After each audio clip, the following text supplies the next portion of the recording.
us thanking the acting president, deputy president, for what he has done for the arts, the sport, arts and culture sector. But he was arts and culture. We spoke about things like the Mzansi Golden Economy, which he pioneered, which he started, which is still today one of our flagship programs. And we thank him for the good work he's done. Then the meeting proceeded where we shared that where the acting president was clear when it comes to social cohesion, but also accountability, and also the fact that we should involve the private sector, and we should also go around the country and go look at our monuments, go and look at our history to share it with the upcoming youth. We then shared with him that we are repatriating our heroes, the likes of Duma Nokwe, Basil February, Nef Florence, and that is the president will be leading that ceremony in the next few weeks, where you will get an invite. What we spoke about our intention to bring the F1, the first African country. We did have it in 2003, but some of you are still in kindergarten. Look at your usefulness.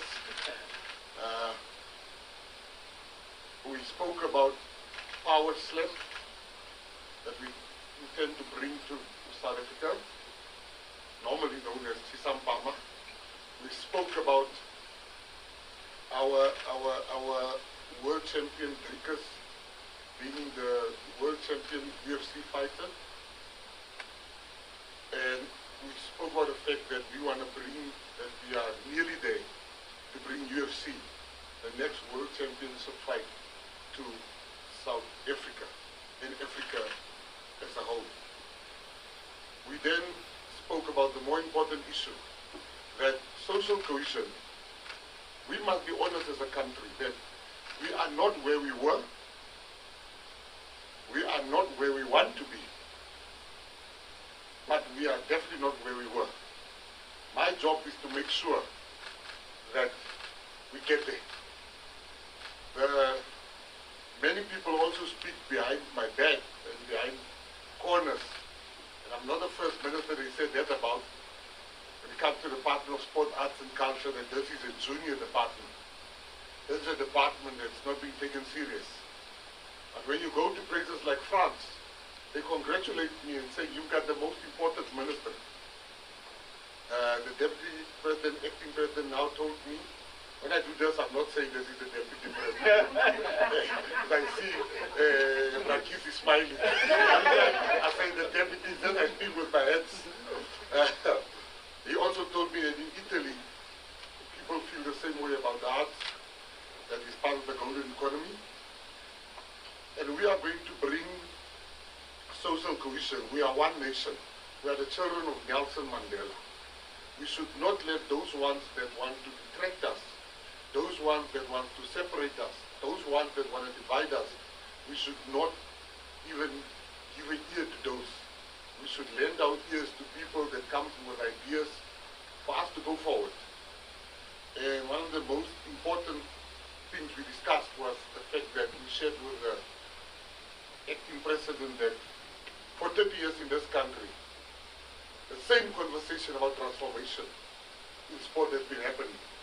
I think it was Einstein that said if you do the same thing over and over again and expecting different results, that's insanity. So we don't want to follow the insanity route. Hence, the debate or the discussion will shift to where it should have started, which is you can't expect equal outcomes if there's no equal access. You can't expect the black swimmers at the Olympics, but there's no pools. It's madness. You can't expect a pole vaulting champion from black people to be represented in pole vaulting and swimming. And there's no pole vaulting, met, pole. It can't be. And I assured the acting president that my term the Minister of Sport, Arts and Culture would want to be a term where I make sure that arts, community halls get used for its purposes, for community theatre, community functions every day, because it can't be at the moment it's not being fully utilized. You use the community hall twice or 3 times if you are lucky, but we're going to turn that into community theatres, where it should be, today you train, tomorrow you perform, and because we take the art serious. We're also going to fight very hard to make sure that artists get recognized as workers. We can't be treating our artists and our creators as if they are not, currently they are not being recognized as workers. They can't go and buy a car and give 3 months bank statements or buy a house. It can't be. It's an indictment on us. And we want to fix that. And we are going to fix that. Because artists are workers. They contribute 3% to the GDP of this country. The same as agriculture. We can't treat them like they are just there to make us laugh, to make us